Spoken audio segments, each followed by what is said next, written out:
Hello, this is Yash Daga from Multi Investments. Your family's health and well-being is your topmost priority. In times of need, one always makes sure that their family receives the best care and treatment out there. Keeping that in mind, today we are going to talk about 5 important things that we should consider before buying any health insurance policy, and let us understand the difference between having a government health insurance policy versus a private health insurance policy. So, let's have a look at it.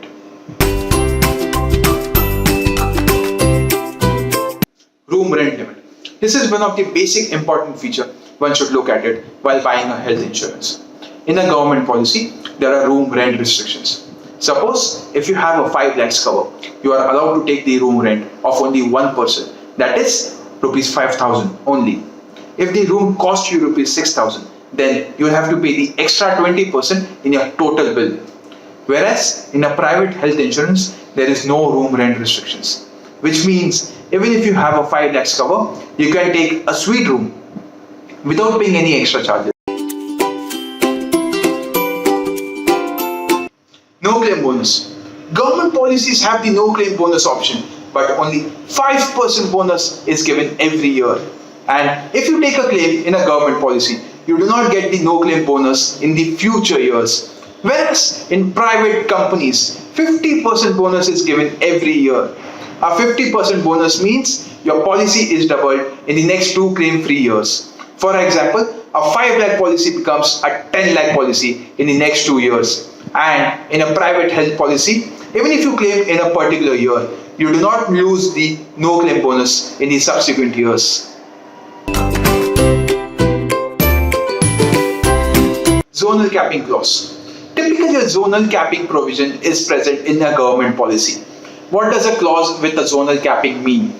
If you live in Pune and had surgery in Mumbai, Delhi, Kolkata, Ahmedabad, Chennai or Surat, you will be responsible for paying the zonal capping fees because you received the treatment in a tier 1 city.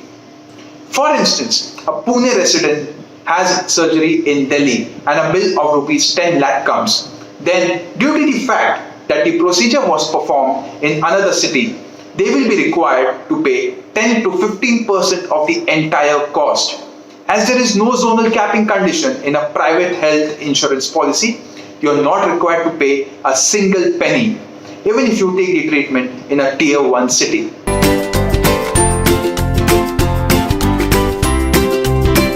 Consumables cost. What does the cost of consumables mean? It refers to the additional fees the hospital hides from you for goods like a PPE kit, bandages, gloves, syringes, and several other surgical supplies. More than 180 consumables are on the hospital's billable list. 8 to 10% of the total hospital price is made up of consumables. As a result, the hospital settles only 90% of a 1 lakh bill, leaving you to pay the remaining 10% because your insurance does not cover it. Very few private companies and no government policies provide coverage for the cost of consumables. We make sure that your insurance is not even reduced by a single rupee. Restoration benefit. This is a perk of a private health insurance policy. Simply put, if you have a 5 lakh policy and you make a claim of 4 lakh in the first 3 months of the policy term, you will typically only have 1 lakh of coverage under a government policy for the entire year. Whereas under a private policy, you will receive an additional 5 lakh of booster coverage for the same year without having to pay an additional premium. You are not eligible for the restoration benefit as per the government policy. If an early claim is made, this restoration benefit comes as a Suraksha Kavach for you in times of need. So guys, as you can see, a government policy has a lot more limits than a private health policy. If you now have a government policy, you should give it another look because you can easily switch to a private coverage with a reasonable premium. Contact us today to see how we can reduce your medical expenses. Thank you.